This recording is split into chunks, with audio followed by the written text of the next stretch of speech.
उत्तर प्रदेश के मेरठ में मोटापा कम करने की सर्जरी बैरियोटिक कराने के बाद बीजेपी नेता और महानगर महामंत्री अरविंद गुप्ता मारवाड़ी की बहन रजनी गुप्ता की मौत हो गई। 11 जुलाई को उन्होंने बैरियोटिक सर्जरी कराई थी। रजनी गुप्ता ने न्यूट्रीमा हॉस्पिटल में डॉक्टर ऋषि सिंघल के यहां ट्रीटमेंट लिया। घर वालों का आरोप है कि डॉक्टर ने सही इलाज नहीं किया। सर्जरी करने वाले डॉक्टर ने स्टिच ठीक से नहीं लगाए। इस वजह से रजनी के पेट में सर्जरी के बाद फ्लूइड जमा हो गया। इससे उनकी बॉडी में इन्फेक्शन फैल गया। महिला की मौत के बाद घरवाले अस्पताल में धरने पर बैठ गए। बेटी ने कहा कि जब तक डॉक्टर पकड़ा नहीं जाएगा मैं अपनी मम्मी की डेड बॉडी यहां से नहीं उठाऊंगी। सूचना मिलते ही किठौर से विधायक शाहिद मंसूर अस्पताल पहुंचे। वहीं 2 थानों की पुलिस फोर्स के साथ CO civil line Abhishek Tiwari भी मौके पर पहुंच गए। उन्होंने घरवालों को बड़ी मुश्किल से शांत कराया। इसके बाद महिला के शव को पुलिस ने पोस्टमार्टम के लिए भेज दिया। घरवालों ने बताया कि रजनी और उसकी 28 साल की बेटी शिवानी दोनों ओवरवेट थी। रजनी ने 11 जुलाई को ऑपरेशन कराया। इसके लिए डॉक्टर ने 3,70,000 रुपए चार्ज किए थे।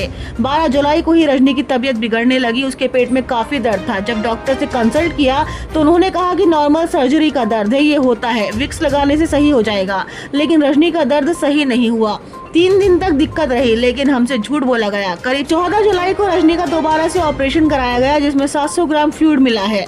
इसके बाद उनकी तबीयत और ज्यादा बिगड़ गई और उनकी मौत हो गई। मेरी बहन ने डॉक्टर ऋषि सिंघल से अपना पेट कम करने का, वजन कम करने का इन्होंने बात करी थी।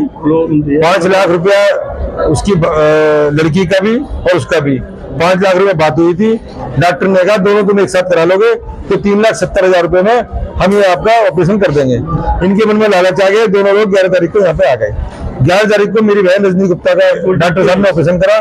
जब मेरी बहन आई थी यहाँ पे, 55 साल की मेरी बहन की उम्र है, जब वो आई थी मोटी जोर थी थोड़ी सी, लेकिन इसके अलावा उसका सारे ऑर्गन बिल्कुल फिट थे। पहले रिपोर्ट डॉक्टर साहब ने सारी रिपोर्ट कराने के बाद ये ऑपरेशन करा। जब ऑपरेशन करने के बाद जब वो रूम में आई तो उसके पेट में दर्द था। 11 तारीख की रात को ही 12 तारीख को डॉक्टर साहब को कहा गया कि दर्द है। डॉक्टर साहब ने देखा, कभी यूरिनल लगा रहे हैं, कभी कैथेटर लगा रहे हैं, कभी इंजेक्शन दे रहे हैं, लेकिन उन्होंने ये प्रयास नहीं कराया कि दर्द क्यों है ये। जब 13 तारीख को उसकी हालत ज्यादा खराब हो गई तो उसको आईसीयू में ले गए और वहां पे उसका एक्सरे कराया गया। जब एक्सरे हुआ तो एक्सरे में जिस जगह वो हाथ का ऑपरेशन करा था, हाथ काट के इन्होंने हाथ को छोटी कर दिया था। उसको जो उन्होंने बंधन लगाया था वो उसमें पेट के अंदर उस एक्सरे में 550 ग्राम फ्लूइड जमा हुआ आया साहब। तो उससे क्या है, ये डॉक्टर ने कहने लगा ये जो है बंद जो है लीक हो गया है, इसका इंफेक्शन फैल गया है, इसका ऑपरेशन मुझे दोबारा करना पड़ेगा। 14 तारीख को सुबह ओटी में वहां ले गए और उसके नाक पे लगा हुआ था ऑक्सीजन का। जैसे ही उसको उठाया, ऑपरेशन करने के वेंटिलेटर की तैयारी करी, एकदम उसका हार्ट कोलैप्स हो गया और इन्होंने फिर उसको सीपीआर देके दोबारा उसको लाए। थोड़ा वो रीडिंग चलने लगी, बीपी वगैरह चलने लगा, लेकिन जहर पूरा फैल चुका था। और इन्होंने कल से लेके अब तक वेंटिलेटर और तुम्हारा क्या कहते हैं वो डायलिसिस, लीवर के सारे सब इन्होंने लगा रखे थे।